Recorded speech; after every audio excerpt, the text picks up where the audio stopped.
Talvez o que as pessoas não se liguem muito é que, apesar da gente estar na área de tecnologia, a gente foca muito na tecnologia em si, mas a gente está utilizando tecnologia para poder resolver problemas que pessoas têm, né? Então, quando você vai crescendo na sua senioridade, você começa a ter que lidar muito mais com pessoas diferentes e você vai ter que começar a focar em comunicação, porque uma pessoa sênior vai ter que fazer uma apresentação. Quando você passa do nível de sênior, vai para o nível de staff e principal, você começa a ter contribuições não apenas dentro do seu time, mas dentro da organização em si. Então, você vai ter que começar a influenciar outras pessoas, né, o porquê que certa solução, porquê que certa tecnologia, ou o porquê que a gente deveria usar esse framework. A gente também vai ter que começar a influenciar stakeholders. Então, vai ser muito mais a questão dos relacionamentos que você tem com outras pessoas, né? Boas-vindas a mais um episódio do Freaker Camp em português. Eu sou a Anielda Carla e para quem não consegue ver, eu sou uma mulher branca, de cabelo preto, curto e ondulado, usando óculos hexagonal e uma camiseta escrita Free Code Camp. E hoje eu tenho o imenso prazer de receber aqui a Loiane Groner. Sim, a Loiane, responsável por ajudar tantas pessoas a aprender Java. A Loiane vive atualmente na Flórida, onde ela trabalha como engenheira de software. Ela é reconhecida como Microsoft MVP, Google Developer Expert em Angular, Oracle Ace e Java Champion. Além disso, como muitos de vocês já devem saber, ela se dedica a ensinar programação através do seu canal no YouTube e de cursos online, ajudando a formar a próxima geração de desenvolvedores nesse Brasil.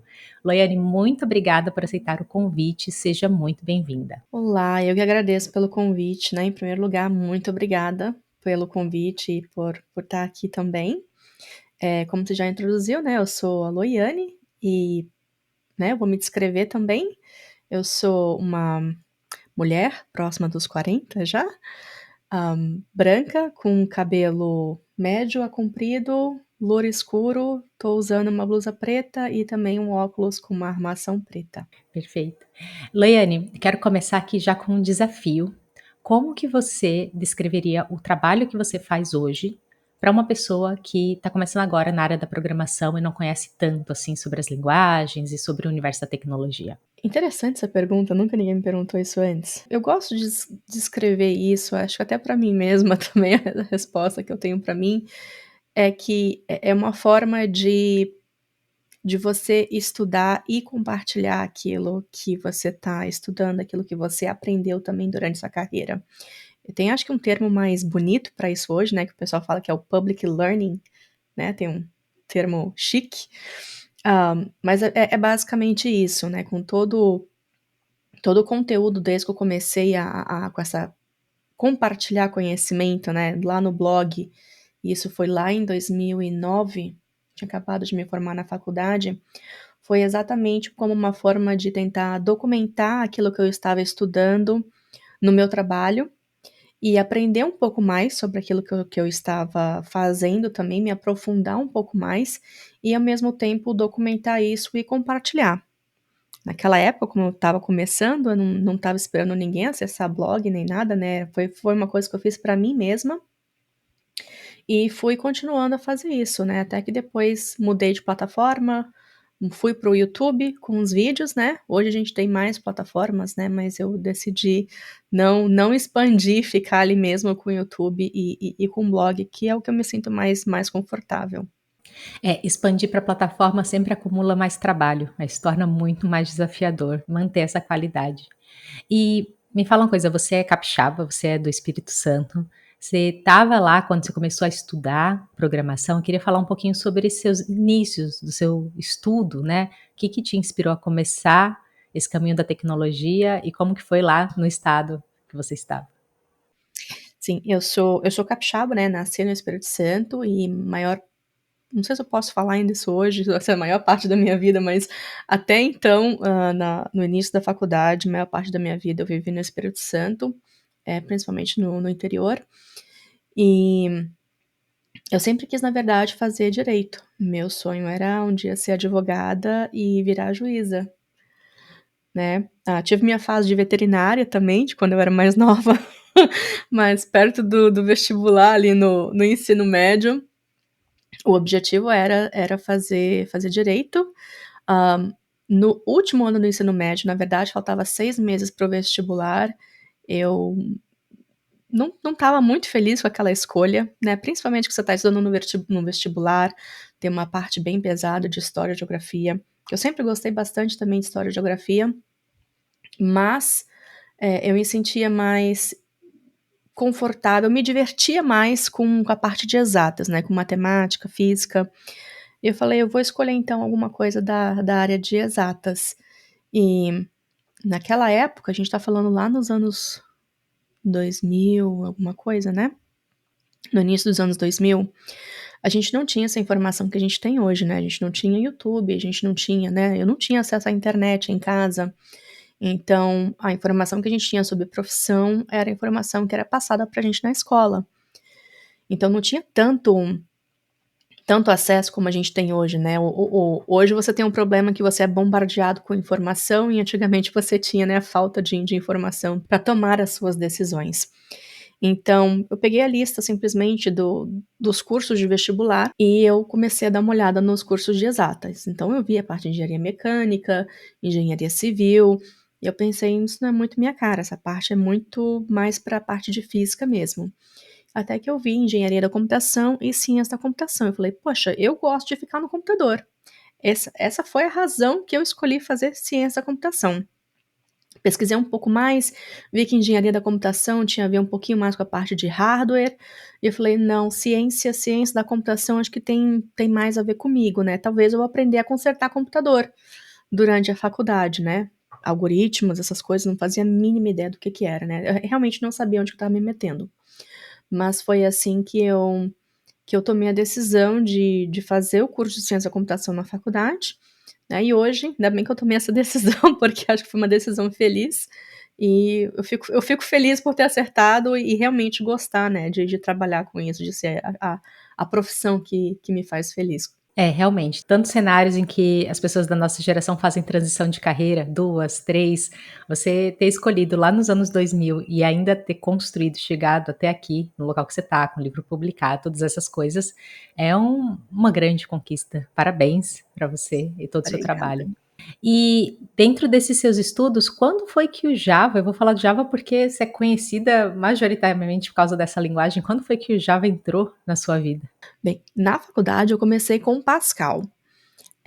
Na época, eu acho que eu tô falando já agora em relação a 2005, tô em 2005 agora.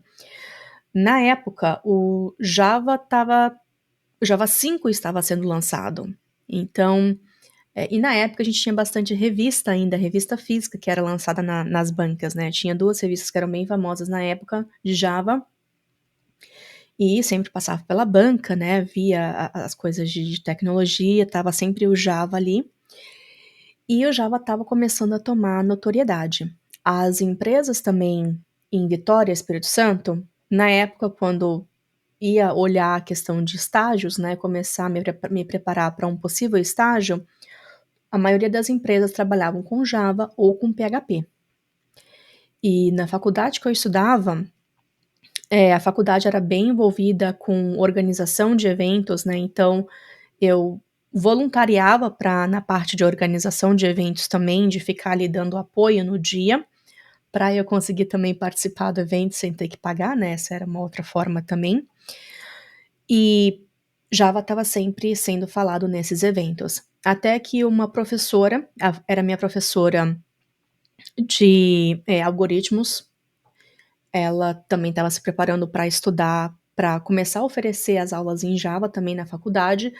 A gente fez um grupo de estudos com ela liderando, e foi assim que eu comecei a estudar Java. Então a gente fez um grupo de estudos durante o verão, a gente ficava um pouquinho a mais depois do horário escolar para poder estudar. E por e-mail, né, trocava exercícios por e-mail, a professora passava toda guiava a gente no que a gente precisava estudar, exercícios e tal. E foi assim que eu fui aprendendo e estudando Java. Então demorei uns 6 meses para pegar ali aquele início, mas foi num grupo de estudos da faculdade. E essa decisão, ela foi focada em qual que era a linguagem que estava sendo necessária no mercado, porque eu queria me posicionar no mercado, então vou escolher essa linguagem. Foi estratégico. Exatamente. É questão da oferta e demanda, né. Tinha bastante oferta vagas de emprego com Java, né, então vou decidir estudar Java, porque isso vai me dar uma chance melhor de conseguir um estágio depois, quando eu tivesse mais preparada para isso. Isso é muito legal, porque muitas vezes quando se está aprendendo a programar, especialmente agora como adulto, depois de ter uma graduação e tudo mais, existe uma dúvida muito grande: para onde que eu vou? Com tantas e infinitas opções, com tantos cursos disponíveis, o próprio FreeCodeCamp tem trilhas de estudo gigantescas por onde começar, e aí essa sua abordagem de começar por onde tem demanda no mercado agora, me parece bem interessante. É, exatamente, né. Hoje a gente tem bem mais linguagens e frameworks, né, até mesmo dentro do Java a gente tem diferentes frameworks, então, esse continua sendo minha dica, essa continua sendo a minha dica quando as pessoas perguntam, dá uma olhada nas empresas que você gostaria de trabalhar, dá uma olhada na sua cidade, vê o que que as pessoas estão usando, o que que as empresas estão pedindo ali na descrição da vaga, que você pode utilizar isso para poder guiar, né, ter um roadmap ali para os seus estudos. Eu acho que uma ansiedade muito comum também que acontece, e eu acho que em partes por conta disso, você falou de ser bombardeado de informação o tempo todo, é um receio de começar a estudar agora, para vagas que eu tô vendo no mercado, e aí eu começo a estudar uma linguagem agora e daqui a 6 meses essa linguagem já morreu e outra que é necessária. Qual que é a sua visão? Porque a impressão que dá é que tudo está se movendo de forma muito mais rápida, comparado com os anos 2000 aí que a gente está conversando, que foi quando você começou. Com certeza. Essa é uma coisa que eu ainda gosto do Java, por exemplo, né. É uma linguagem que já tem aí mais de 25 anos de existência, e o pessoal brinca falando que o Java tá morrendo, né, que o Java é o novo COBOL, mas existe uma quantidade muito grande de empresas ainda utilizando, né, então é uma linguagem que tá longe de morrer. Mesma coisa, por exemplo, quando a gente vê o C# e o .NET, né, é uma plataforma muito bem já estabelecida no mercado. Então, é legal a gente, da perspectiva educacional, de você poder brincar, de você poder testar novos frameworks, novas bibliotecas, mas principalmente para empresas também, é interessante você olhar o que que já está consolidado no mercado de trabalho.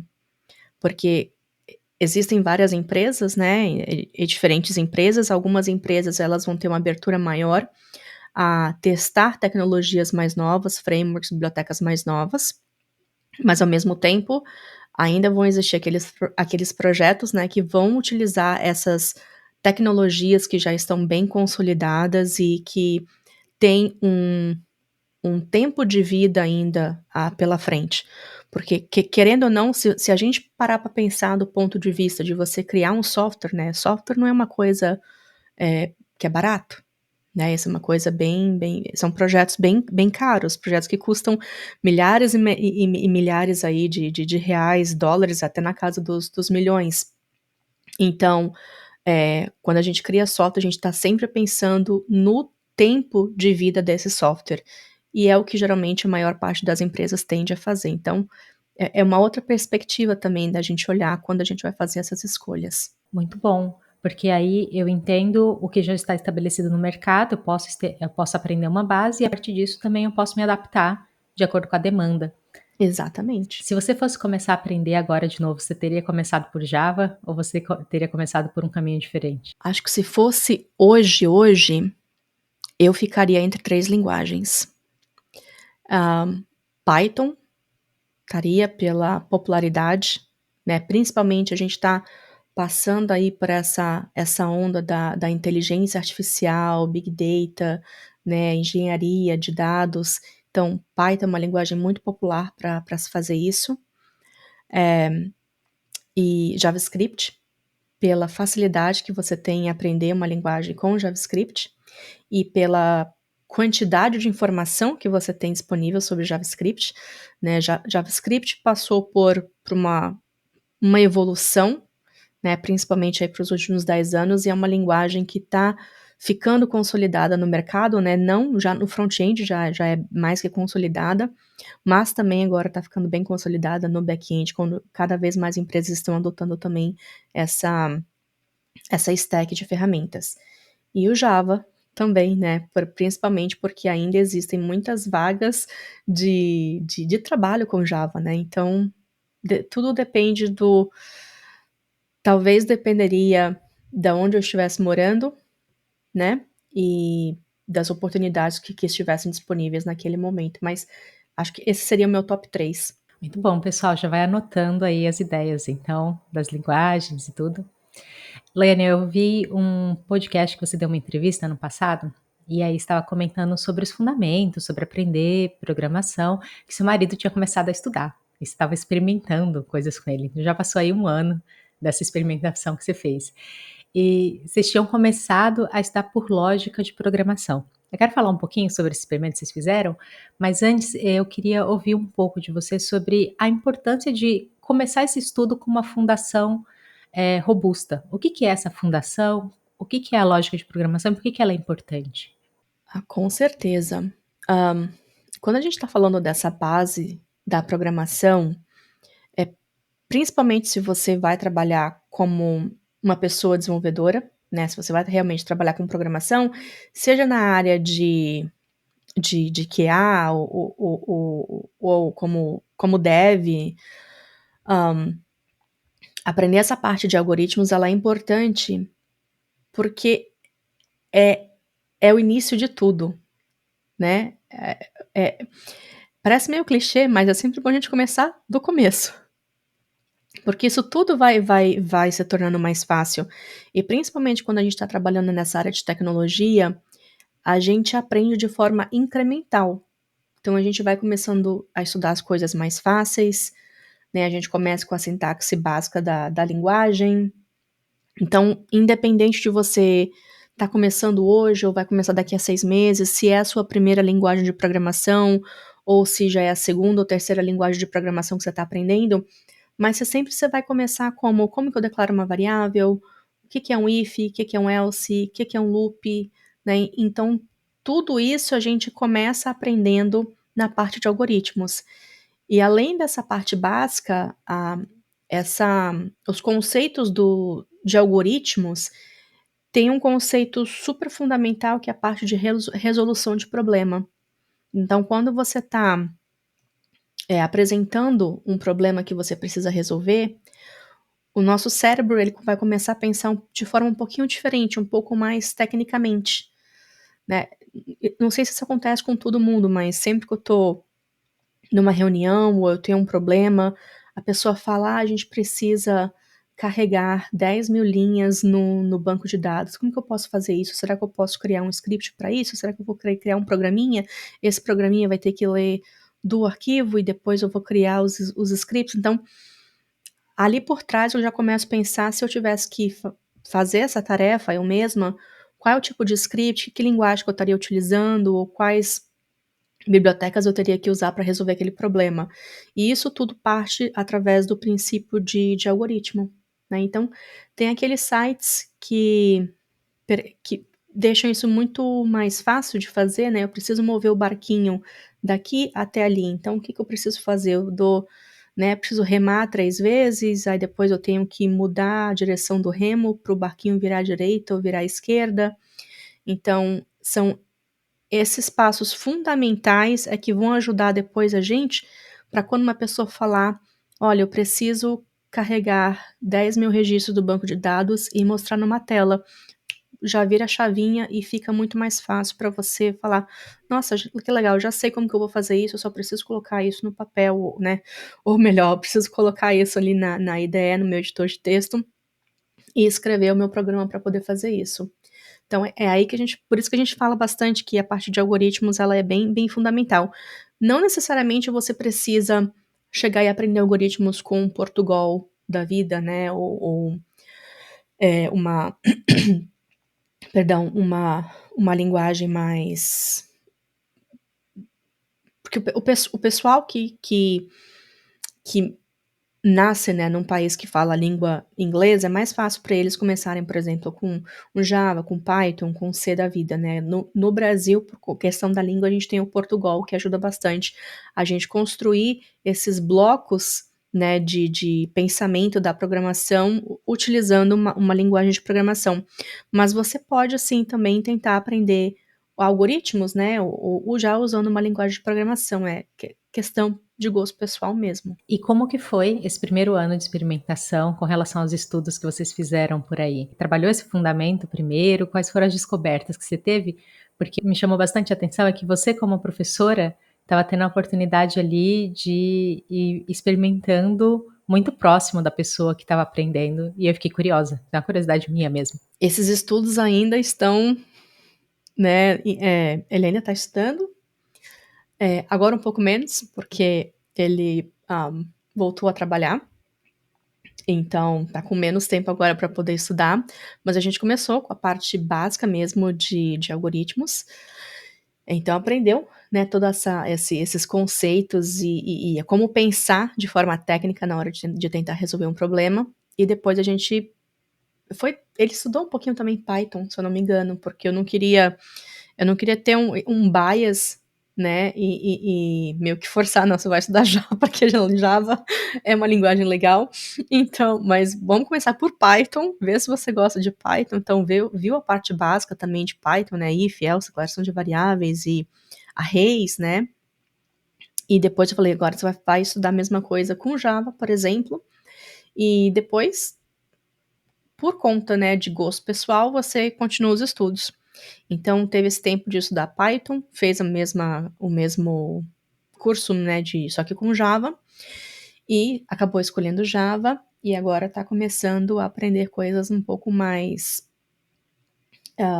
avançadas, né, a parte de tratamento de exceções, as coisas novas do Java que estão sendo lançadas, boas práticas, mas ainda é o que nós chamamos do Java básico, ainda não chegou aí para uma construção de API, com Spring nem nada. Esse vai ser o próximo passo, a começar a introduzir no Spring e construção de APIs para ter um pouco mais o gostinho, né, de como que seria realmente trabalhar na área. Quando alguém começa a aprender Java, você acha legal estudar essa base e aí já tentar aplicar num projetinho? Qual que seria o melhor equilíbrio entre teoria e projeto, no seu ponto de vista? É sempre praticar, né. O que eu sempre gosto de falar é: pratica, pratique, pratique. Quando você acha que praticou bastante, pratica mais um pouco, porque a prática é o que realmente vai ajudar a gente, é o que vai deixar as coisas mais fáceis com o tempo, né. As pessoas elas aprendem de forma diferente, só que cada pessoa tem o seu ritmo, cada pessoa tem o seu tempo, cada pessoa tem uma forma com que ela prefere estudar, né. Tem pessoas que gostam de ler um tutorial no blog, tem pessoas que gostam de se aprofundar em um livro, tem pessoas que gostam de assistir um curso, né, ser uma coisa mais visual, então, escolha aquilo que é mais fácil para você poder, aprender. Então, veja a parte da teoria, porque é a teoria que vai ajudar a formar a base pra gente, e é importante também que tudo que você esteja fazendo, é importante você saber o porquê daquilo que você está fazendo. Eu evito muito a questão de ficar: "Vou só mostrar como que tem que fazer isso, e é assim que faz". Eu sempre gosto de falar: "Olha, nós estamos fazendo isso por conta disso, disso, disso", até para a pessoa também criar um pouco do pensamento crítico. E na área de tecnologia, programação, a gente sempre vai ter diversas maneiras de fazer a mesma coisa. Então você pode criar 5 algoritmos diferentes, eles podem ter absolutamente a mesma performance, né, a sintaxe um pouco diferente aqui e ali, e no final você vai ter o mesmo resultado. Então de novo, as pessoas pensam de forma diferente, elas podem criar coisas diferentes, não necessariamente elas precisam fazer da mesma forma que está sendo feito ali no vídeo, né. Então, estuda bastante a teoria, aprende o porquê que você está fazendo aquilo, e aí depois você começa a praticar nos projetos.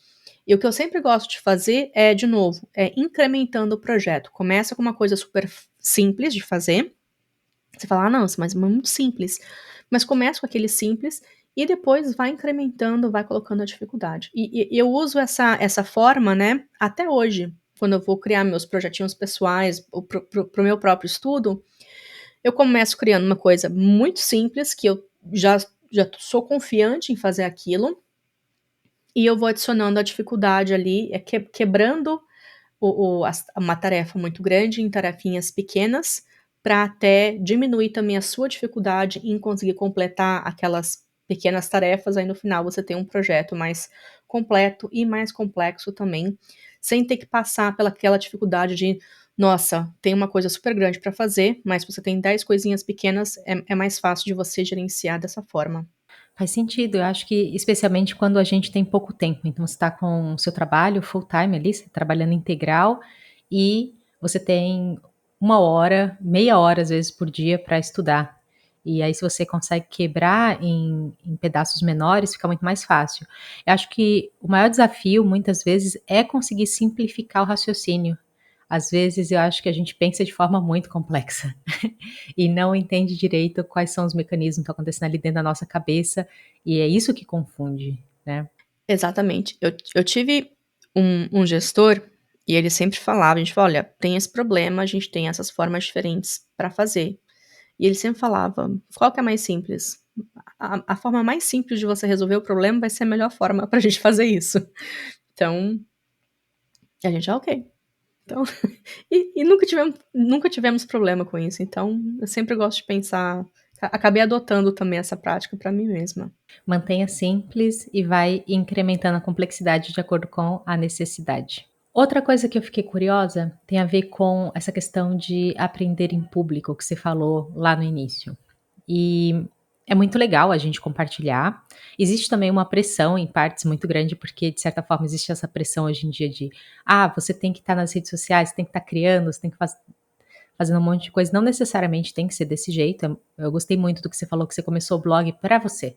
Você não esperava que ia ter esse impacto gigantesco, você estava fazendo para você mesma. Eu queria saber qual que é a sua opinião sobre a prática em público quando se está aprendendo e dentro da perspectiva de quem está aprendendo, muitas vezes pode ser, poxa, eu nem domino isso aqui direito, quem sou eu na fila do pão para estar falando sobre esse assunto? Então, dentro da tua experiência, qual que é a tua opinião sobre isso? Essa é uma outra pergunta bem interessante, e é um ponto interessante também.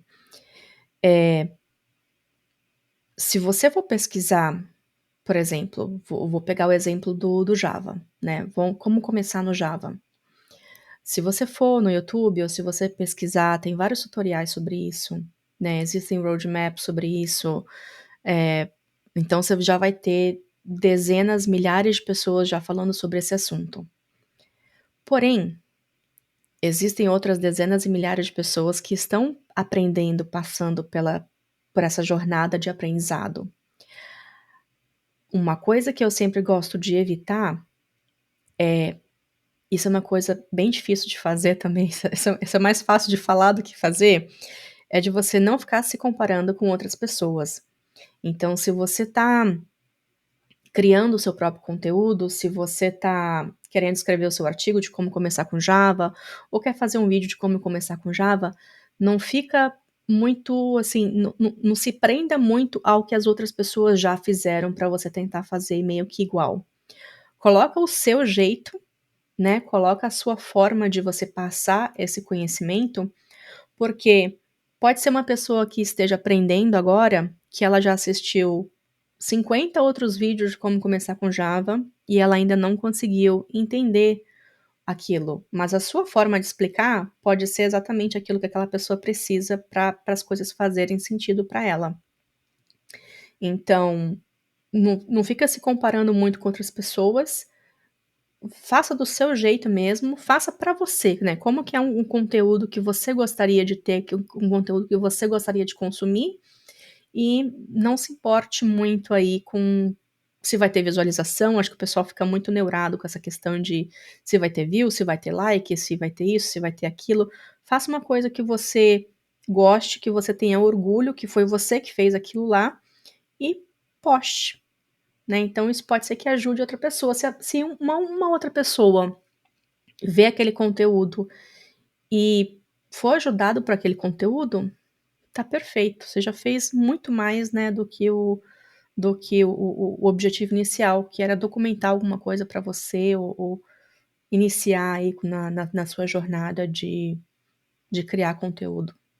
É, e em partes você já está ajudando, de certa forma, uma pessoa que é você mesma, porque uma coisa que acontece comigo com frequência é eu estudo uma coisa, e aí daqui a um mês eu já esqueci daquilo, porque a gente esquece das coisas. Eu vou ver alguma coisa que eu escrevi sobre o assunto e falo assim: "Nossa, meu eu do passado até que era muito esperta, né, olha só como ela explicou isso aqui", e aí o meu eu do passado ajudou meu eu do futuro. É um pouco louco isso, mas acontece. Eu acho isso o máximo. Mas sabe que esse é um ponto bem interessante, eu já pesquisei coisas no Google, eu falo: "Olha, eu já escrevi sobre isso, eu já passei por isso antes, eu esqueci, agora tá ajudando", eu falo: "Gente, mas como será que eu era mais esperta antes e o que que tá acontecendo?". São umas coisas bem interessantes. Não, é muito engraçado, porque às vezes a gente surpreende só por diversão, assim. Pega um conteúdo seu, você tem mais de 16 anos de conteúdo, sei lá, pega um artigo seu de uns 5 anos atrás, dá uma olhada e fala assim: "Nossa, então eu expliquei isso desse jeito? Que legal, eu devo ter pensado bastante sobre esse assunto para escrever isso aqui". E acho que é muito isso, né, quando a gente ensina, a gente encontra também buracos no raciocínio, que a gente não consegue quando tá só na nossa cabeça. Eu acho que é importante por causa disso também, como ferramenta de estudo. Exatamente, essa parte de ensinar, porque às vezes você acha que você sabe alguma coisa, e quando você tem que organizar o seu pensamento para poder passar essa informação para frente, aí você fala: "Será que eu sei isso mesmo? Tô com esse gap aqui, né, eu preciso fechar esse conhecimento que eu não tenho". Isso é uma coisa que acaba ajudando, eh, no seu trabalho também, né, porque às vezes depois com o tempo você vai ganhando senioridade, você vai ter que apresentar ideias, apresentar projetos para uma audiência maior, para uma, né, para stakeholders que já são mais seniors também, isso pode ajudar muito, né, então tudo isso você pode usar como um treino, né, para até mesmo na sua carreira. E falando assim em senioridade, eu fiquei curiosa agora pensando, como que se diferencia alguém júnior, alguém ali mid-level e alguém sênior em Java? Nesse momento você já é sênior ou você já tá no nível staff? Onde você tá? Atualmente estou no staff indo para tentando ir para principal algum dia. Maravilha. Então, como que é o perfil desses profissionais e, geralmente, o que que você tem que focar para ir para um próximo nível? Então, por exemplo, quem é júnior ali está desenvolvendo esses conhecimentos de base que a gente conversou. E aí, como que a pessoa ela entende que ela já não é mais júnior, ela já está indo ali para o próximo nível? E desse nível aqui, o que que ela tem que mirar para ela poder se tornar um sênior? Eu acho que a gente pode parar ali no sênior. Essa é uma outra pergunta interessante, que na verdade não existe uma resposta correta, né. Muitas vezes esse título de senioridade é dado para empresas, por empresas, né, então o que é júnior, o que é pleno, o que é sênior para uma empresa pode ser completamente diferente para uma outra empresa, ou às vezes é utilizado para definir, uma faixa salarial também, que as empresas acabam utilizando, mas eu comecei a pesquisar, fazer uma pesquisa para uma palestra que eu fui dar sobre uma carreira de uma pessoa que é engenheira, né, o Staff Plus, que a gente chama, né, que é além depois que você é sênior, quais seriam os próximos passos. E eu acabei descobrindo que existe um livro, na verdade, do Staff Plus Engineers, e a autora desse livro, ela colocou um link que existe um órgão, na verdade, aqui nos Estados Unidos, eles definem quais são os cargos e os títulos, o que que é um júnior, o que que é um sênior, o que que é um trainee, o que que é um staff, o que que é, né, e quais são as responsabilidades e o que que é esperado de cada cargo como esse. E na área de software, a gente começou a adotar esses títulos também por conta dessa definição. Então, existe uma definição meio que oficial do que uma pessoa júnior é, que uma pessoa pleno é, que uma pessoa sênior é, só que no dia a dia ninguém acaba utilizando isso, né, cada empresa acaba definindo o que é o seu sênior, o que é o seu júnior. Hã, Mas no final das contas, se a gente for simplificar, né, uma resposta, principalmente a gente pode usar, por exemplo, uma pirâmide, né, aqui, né, quando você tá na base da pirâmide, no início da sua carreira, você fica muito focado na área técnica, porque a sua responsabilidade no trabalho vai ser entregar tarefas, né, fechar os tickets, fechar os giras, né, você vai ter uma tarefa, vai ter que fechar aquilo, então você vai focar muito em melhorar a sua parte técnica, em ganhar experiência para você sair de uma pessoa júnior para ir para uma pessoa pleno e do pleno para poder ir para sênior e assim vai. Da partir do momento que você vai, por exemplo, para um pleno, para um sênior, você já ganhou você já tem certa bagagem técnica que você acumulou da sua experiência de trabalho e das tarefas que você for completando. Você ainda precisa continuar estudando, só que você vai começar a lidar muito mais com outras pessoas.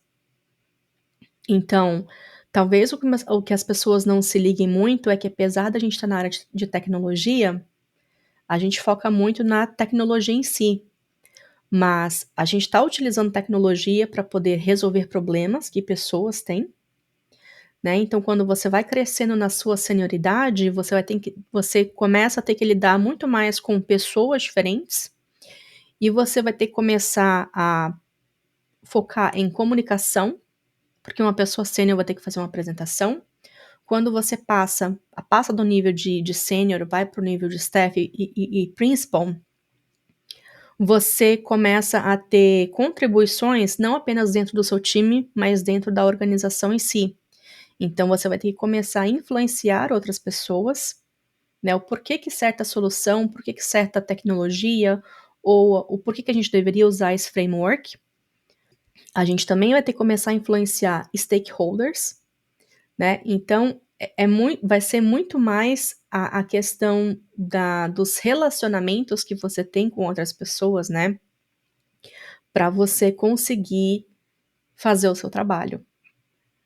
E aí meio que a pirâmide ela passa a inverter, né? Você vai ter que ter, quando você é júnior, o seu poder de influência com outros times, com outras pessoas do time, o seu poder de decisão é um pouquinho menor. Então a gente tá ali pega o topo da pirâmide, né? Mas uma pirâmide invertida, então a área bem pequenininha.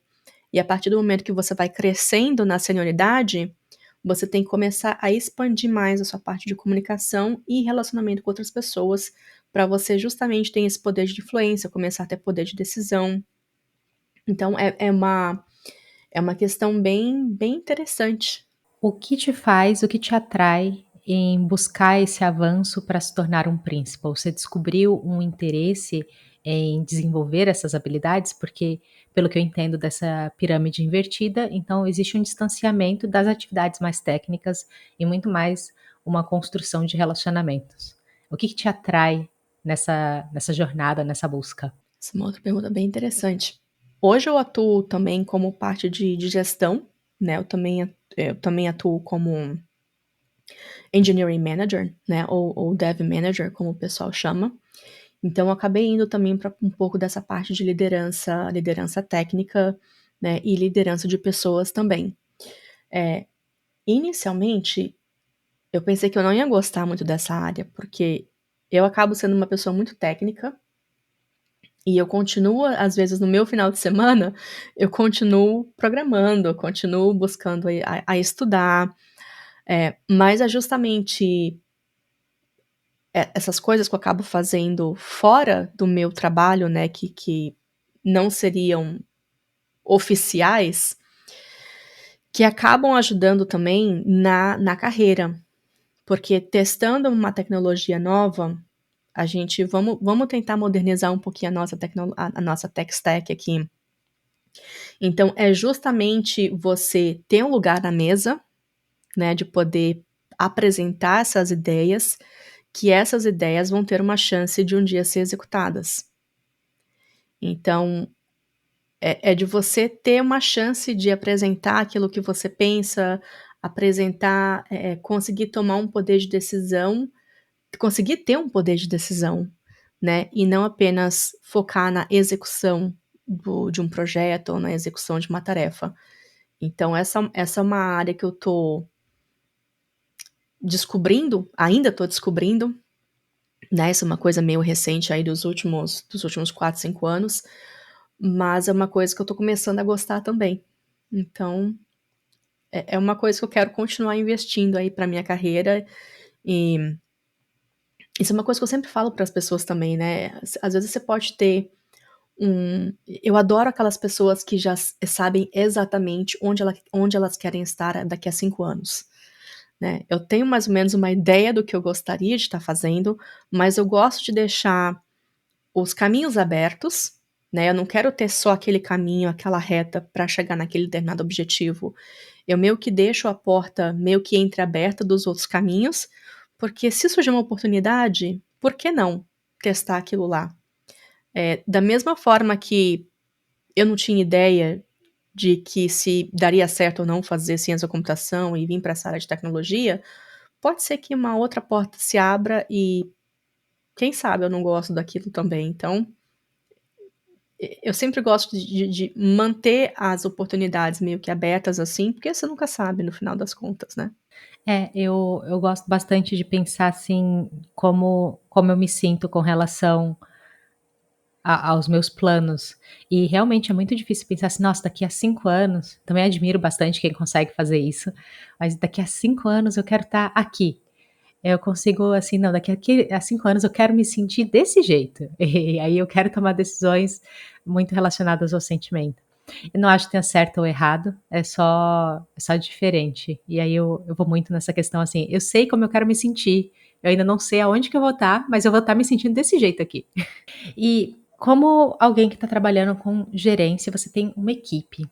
Qual que é o perfil das pessoas que trabalham, assim, trabalham contigo? Qual que é um perfil que você admira, que você acha bacana, de profissionais dentro dessas equipes que você está gerenciando?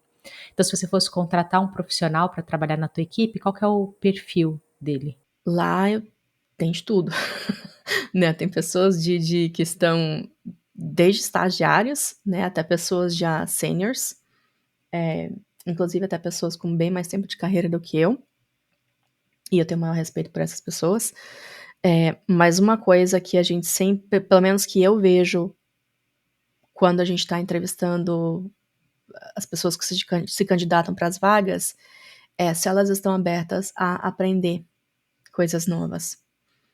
Porque, ah, a primeira coisa é que é muito difícil de você marcar cada checkbox que você tem ali dentro de uma vaga, numa descrição de uma vaga de emprego, né. É muito difícil você que dá aquele match 100% perfeito.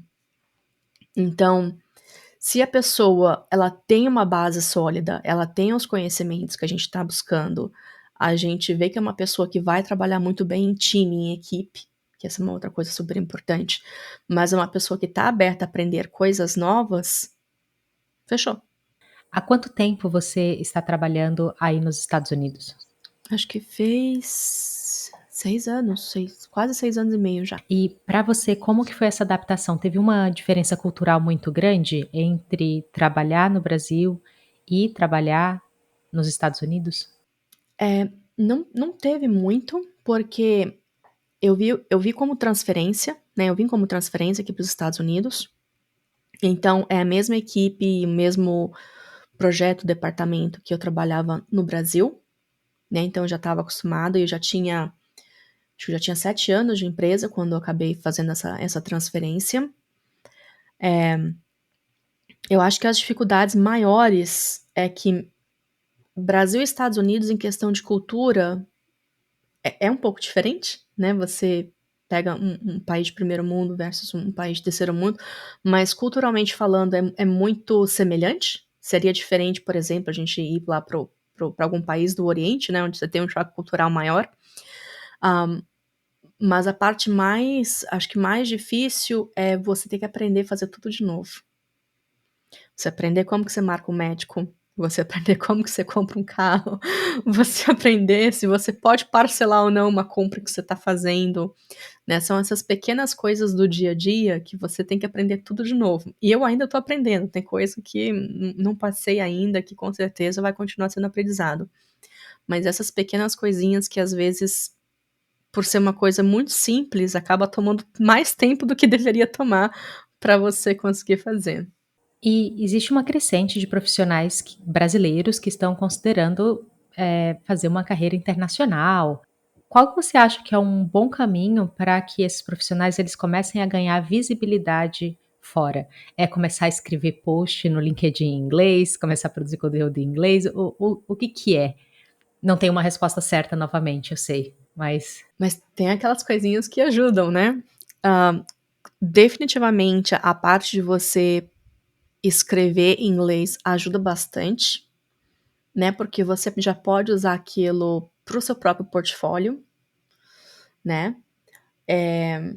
Eu acho que uma coisa que ajudaria bastante, porque você acabou me perguntando da questão do choque cultural, mas, quando eu acabei mudando pra cá não teve o choque cultural, mas existe uma diferença de cultura, né, de trabalho entre Estados Unidos e Brasil, assim como existe, por exemplo, Europa e Brasil, né. Então empresas europeias acabam sendo diferentes que empresas americanas, que acabam sendo um pouco diferentes de empresas, brasileiras. Uma coisa muito simples é a questão do não. A a gente do Brasil, quando você vai falar não, você enrola, enrola, enrola, enrola, enrola até você falar, né, mas na verdade é um não. E quando você chega aqui, o pessoal dá um não, né, são bem diretos. Isso não quer dizer que a pessoa seja rude, não, né, é só uma questão de ponto cultural. O que pode ajudar bastante é de você tentar, ainda morando no Brasil, uma vaga aqui nos Estados Unidos ou uma vaga para uma empresa europeia ou qualquer outro lugar que você esteja buscando trabalhar. Porque assim você já consegue ter uma noção se é o tipo de vida que você vai querer ter, né, do tipo de vida profissional que você vai querer ter no futuro, e você consegue testar, né, você põe lá o seu pezinho na água, vê se tá bem ou não, se é uma coisa que você vai curtir ou não. Então é uma forma de você começar a ganhar experiência em relação a isso também. E conteúdo em outra língua com certeza ajuda, porque vai ajudar a te dar aquela visibilidade, porque se você tá pesquisando por um currículo, você recebe um currículo e você começa a pesquisar, ver o LinkedIn daquela pessoa, vai ver o GitHub ou vai ver qualquer outra coisa, se tem algo já em inglês, você já consegue tentar avaliar, né, fica mais complicado você tentar avaliar quando tudo que você acha sobre aquela pessoa tá em uma outra língua que você não entende. Isso acaba sendo isso é um outro ponto de discussão também, que isso daria uma discussão muito longa, é que as pessoas às vezes acham que você precisa estar ali criando vídeo ou fazendo post todos os dias, e que é isso que vai ajudar, né. Existem profissionais e profissionais, se isso é uma coisa que você não curte, né, não necessariamente você precisa fazer isso, você consegue também oportunidades incríveis, e eu conheço várias pessoas assim também, que são pessoas que são bem têm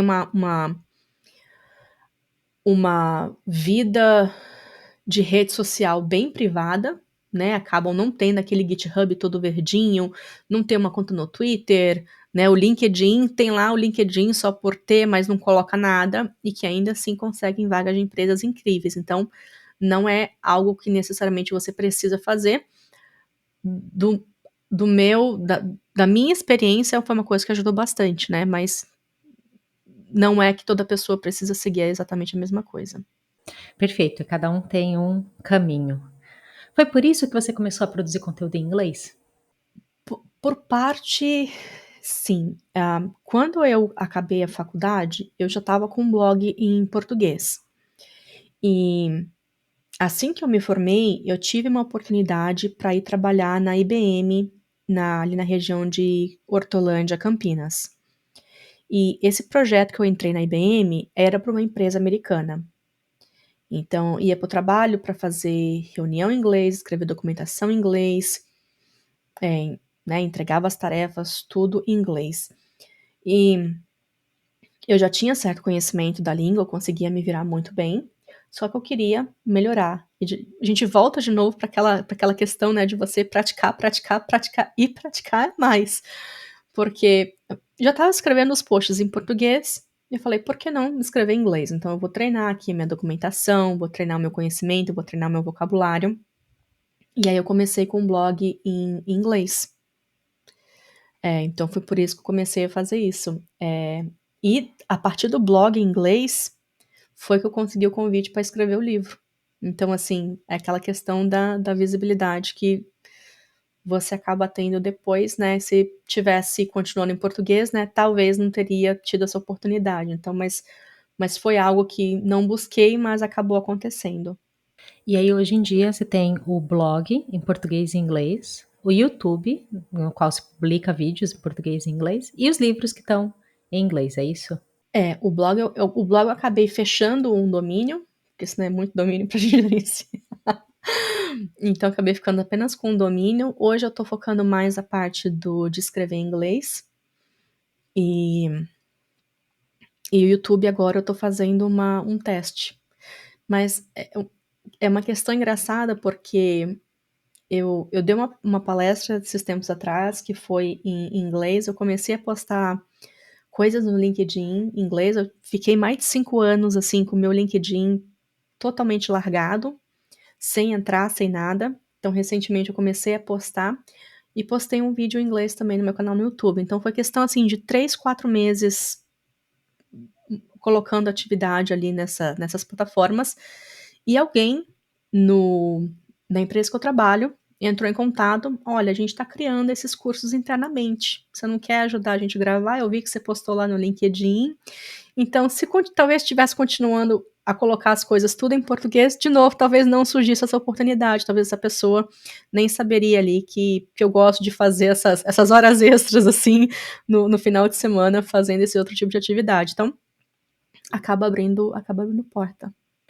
Mostra seu nível de, de domínio com relação ao inglês também, assim, para quem está estudando, para quem quer conseguir uma vaga fora, já demonstra muito mais do que um certificado, um vídeo ou um conteúdo que você escreve.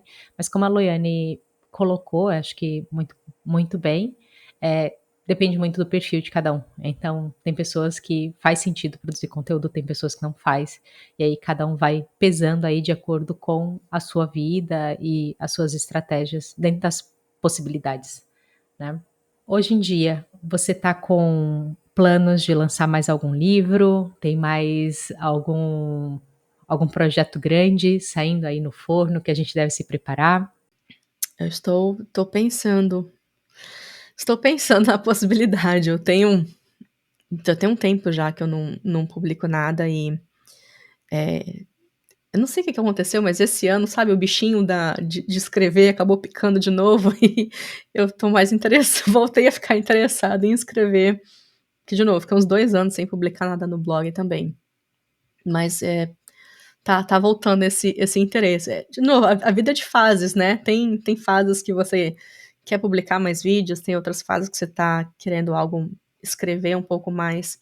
Eu acho até a questão também dessa questão do inglês, eu preciso ficar um pouquinho mais de confiança para conseguir fazer os vídeos, colocar o meu rosto ali falando e tal. Então, talvez escrever ali, voltar a escrever, seja algo que me deixe um pouco mais confortável a fazer isso de novo.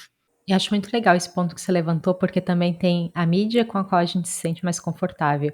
Um vídeo, ele tem um grau de exposição, um podcast em áudio tem um outro grau de exposição, escrever, quando a gente escreve alguma coisa é muito mais fácil de editar e corrigir do que corrigir um vídeo, corrigir uma entrevista ao vivo. Então, eu acho que também dá para linkar bem com o início, não início não, meio lá da nossa conversa, em que você falou sobre manter mais simples. Manter, simplificar para poder começar a se expor e experimentar. Senão a gente não tem resultado e não consegue adquirir experiência. Exatamente. E o que eu sempre gosto de falar é fazer as coisas que você se sinta confortável, né? Porque a partir do momento que você se sente forçado a fazer algo, aquilo meio que perde o brilho pra você e aí depois você fica, vou deixar pra lá.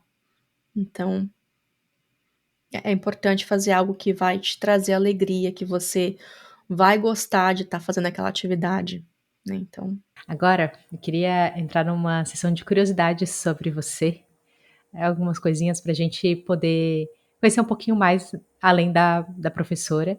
Eu acho muito curioso porque, como você é uma figura conhecida aí, pelo Brasil todo e fora do Brasil também, às vezes a gente tem a sensação de que te conhece, mas a gente não conhece, a gente conhece a professora, né. Então são coisas bobinhas que eu queria saber. Uma delas é, tem alguma mania, alguma coisa que você sempre faz, assim, no seu trabalho, quando você está criando algum curso, que alguém que te conhece fala assim: "Nossa, isso aqui é muito Loiane, tinha que ser ela sempre faz isso". Eu posso dar um exemplo. Por exemplo, no meu caso, eu toda vez que eu tô muito assim, tô com muita coisa, assim, para fazer, eu preciso de post-it. Então eu pego um caderno e eu vou organizando. Por mais que eu tenha adotado um estilo de vida hoje em dia que é muito paperless, é sem papel, eu uso tudo muito Notion, às vezes quando eu tô muito louca, assim, da cabeça, eu preciso dos post-its, eu preciso de papel, preciso de algo analógico. E é muito assim, eu recebo presentes das pessoas me dando post-it, porque elas sabem que eu gosto muito e que ia dar muito certo comigo. É um exemplo. eu acho que uma coisa é que eu não faço script para os meus vídeos. Os meus vídeos são quase todos ao vivo, mas editados. Eu acabo editando muita coisa, mas eu não faço script para os meus vídeos. O máximo que eu faço é criar um exemplo antes para eu conseguir testar aquilo que eu quero passar no vídeo, mas boa parte das coisas eu vou lembrando enquanto eu gravo. Então é por isso, às vezes, que eu for fazendo uns parênteses e meio vou desviando do assunto, porque eu lembrei de uma coisa que seria legal para as pessoas saberem que o mercado de trabalho precisa, ou que eu já fiz um trabalho que deu certo, e acabo colocando aquilo nos vídeos. E se eu tivesse preparado o script antes, era uma coisa que eu não iria lembrar. Então eu acabo não criando script para os vídeos, e vários dos exemplos eu vou mudando enquanto eu tô gravando o vídeo mesmo. Então, isso é uma coisa que eu faço. E você tem algum projeto, alguma coisa que você começou a trabalhar e aí depois você falou assim: "Não, isso aqui tá complexo demais", ou "Isso aqui vai levar muito tempo, eu vou levar alguns anos para fazer", e aí você deixou guardado na gavetinha, mas é algo que você tem vontade de voltar a fazer? Eu tenho alguns desses. Alguns desses projetos são vários. Eu tenho um repositório no GitHub que eu deixo privado, com ideias para cursos e coisas que eu gostaria, playlists que eu gostaria de gravar. Só que o meu problema é exatamente esse que eu acabei de descrever. Como eu não faço script, ou como eu não planejo muito assim, olha, vai ter 10 aulas, eu acabo sempre criando mais. Esse último curso que eu fiz, que foi o de Spring com Angular, era para ter 30 aulas. A minha ideia inicial era ter 30 aulas, e eu tenho uns bullet points, tipo, vou fazer uma aula sobre isso, isso, isso aqui, então vou criar um projetinho que aborda todos esses conceitos, e acho que acabou mais de 50 aulas. Eu acho genial, benefício pra gente, quanto mais aula, quanto mais Loiane, melhor pra gente, tá ótimo. 50, 60 aulas, perfeito. Você gosta de trabalhar com música ou sem música? Com contato com outras pessoas ou isolada? Com música, isso é uma coisa que eu sinto falta, porque você acaba ficando muito em reunião depois com outras pessoas, e aí você não tem aquele tempo de colocar o fone de ouvido, entrar naquela zona de produtividade e codar. Isso é uma coisa que eu sinto falta. Talvez por isso que eu fico fazendo as coisas no final de semana, porque eu quero botar uma música e ficar codando. A questão do isolada ou com no ambiente, assim, depende muito daquilo que eu tô fazendo. Acho que se for uma coisa que eu preciso entregar de forma bem rápida e não tem dependência nenhuma com outras pessoas, isolada, senão acho que no ambiente em grupo, assim, que aí você acaba fazendo um brainstorming, pegando feedback de outras pessoas. Acho mais legal. Especialmente se você precisa de ajuda e tudo mais, bacana.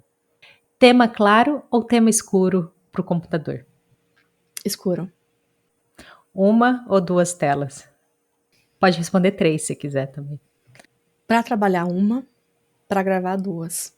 Sério? Pra trabalhar uma só? Uma. Eu me fico mais focada. Se eu tenho duas telas, aí já me tira um pouco a atenção. A não ser que no escritório a gente tem duas telas. Então, uma tela eu deixo, é a minha tela de trabalho, e a outra tela eu fico com o chat aberto, né? O Teams aberto. E aí fica mais fácil para eu poder responder caso alguém pingue ali e faça alguma pergunta. Mas para eu ficar trabalhando mesmo, uma tela. Nossa, muito bom, tô muito surpresa. Eu tenho duas telas em casa, então. Mas acabo raramente usando. Engraçado.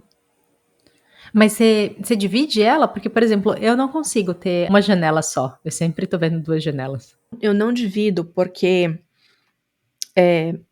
esse é um problema que eu tenho, que às vezes eu tenho tendência de ficar fazendo multitasking das coisas. Eu não sei se é como o meu cérebro funciona, qual que seria a explicação sobre isso, mas eu nunca consigo fazer uma coisa ao mesmo, só uma coisa ao mesmo tempo. Eu posso estar fazendo uma coisa ao mesmo tempo, mas eu tô pensando em outra coisa. Então, pra às vezes manter o foco, isso é uma coisa que eu tô tentando mudar. Então, pra tentar manter o foco em uma coisa só e ficar 100% focada naquilo lá, eu falo uma tela, só uma janelinha naquela tela inteira, pra eu poder conseguir fazer o que eu tenho que fazer naquele ambiente. Perfeito. O que você está aprendendo hoje em dia? E pode ser relacionado à programação ou não? A inteligência artificial, que é o que eles chamam de prompt engineering. Então, tem umas bibliotecas novas agora para poder lidar, né, com as AIs generativas que tem hoje. Então, um assunto que eu estava vendo essa semana era a biblioteca do Spring AI, de como que a gente pode criar projetos utilizando, né, o chat GPT, ou a AI do Azure, ou Gemini, ou né, qualquer outra dessas outras AIs que tem por aí. Como que eu posso trazer isso pro Java? Como você gosta de aprender? Que aí não é o que, mas o como, pensando mais no método. Depende muito do que eu quero aprender. Se for algo se for algo simples e que eu penso que seja rápido para aprender, eu vou em um exemplo que já esteja pronto, um tutorial ou um vídeo. Se for algo um pouco mais complexo, aí eu vou já na documentação e talvez um livro. Ou então eu mesclo isso tudo. Então, por exemplo, agora com esse Spring AI, eu já fui em uns vídeos que eu achei no YouTube, que eu estava assistindo, e agora que eu fiquei interessada pelo assunto, eu vou na documentação. Não tem livro ainda sobre o assunto, mas eu vou na documentação para tentar aprender um pouquinho mais. Você costuma estudar mais de um tema ao mesmo tempo? Ou mais de uma fonte ao mesmo tempo? Ou você foca em uma por vez? Sempre. Esse é um problema que eu tenho. Agora, no momento, eu devo ter uns 5 repositórios que eu tô estudando e colocando código ali. Então, sempre tem. Porque depende muito de como eu acordo naquele dia. Sabe quando você acorda e fala, nossa, hoje eu fiquei com vontade de fazer isso. Então eu vou fazer aquilo. Às vezes eu faço planos assim pro outro dia, né? No outro dia eu vou fazer isso, isso e aquilo. Tirando as coisas, né, que são do dia a dia mesmo, né? Por exemplo, amanhã eu tenho que limpar a casa, amanhã eu tenho que preparar o almoço ou a janta para eu poder ter marmita para levar para outro dia no trabalho. Tirando essas coisas que são do dia a dia e de sobrevivência mesmo, se for coisas profissionais ou de estudo assim, eu sempre tenho pelo menos 2, 3 temas que eu esteja estudando ao mesmo tempo. Você estuda todo dia? Não. Tem dia que eu falo, nossa, hoje eu vou estudar 1 hora, mas aí você chega de noite, aconteceu alguma coisa no trabalho, ou você não tá muito bem, não tô a fim de estudar, aí eu vou fazer outra coisa. E tem alguma coisa que você tem estudado hoje em dia que seja não relacionada à programação, que seja mais um hobby, por assim dizer? Eu tenho estudado um pouco mais sobre corridas, que eu não sei o que me deu, mas eu comecei a correr, então eu tenho estudado algumas formas de corrida e nutrição para corrida, assim. Não tem nada a ver com TI. Perfeito. Porque a próxima e última pergunta é: que tipo de hábitos ou rituais você tem no seu dia a dia para você se desligar do trabalho e se reenergizar e, enfim, cuidar de você mesma? 3 coisas que eu faço. Uma é cuidar da casa, porque pra mim acaba sendo meio que uma sobrevivência, né, porque como uma pessoa adulta você precisa fazer isso, mas, quando eu tô, assim, muito estressada ou eu quero realmente desligar, eu vou organizar alguma coisa. Organizar um armário, uma gaveta, ou eu vou limpar a casa, eu arrumo coisa pra fazer dentro de casa, porque aí eu fico focada naquela tarefa manual, né, então acaba ajudando bastante uma tarefa manual. Uma segunda coisa é o treino para as corridas que eu acabo fazendo agora. Não treino todos os dias, né, porque não é o plano que eu sigo não tem treino todos os dias, mas é meio que um dia sim, dia não. Então acaba ajudando bastante também a desligar. E o terceiro, que às vezes eu faço enquanto eu tô fazendo limpando a casa ou no treino, que é escutar audiobook, mas de livros que não tem absolutamente nada a ver com tecnologia.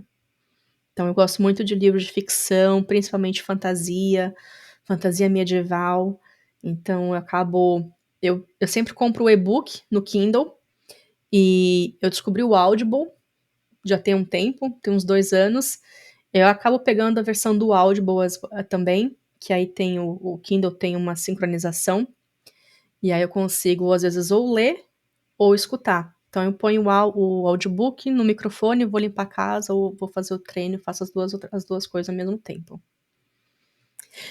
E uma quarta, acabei de lembrar, essa é nova, mas eu meio que gostei, costurar. Eu estou aprendendo a costurar, esse vai ser o meu objetivo para 2024, que é costurar. Eu costurei uma fantasia para uma corrida que eu fiz, esses dias, quando eu corro fantasia.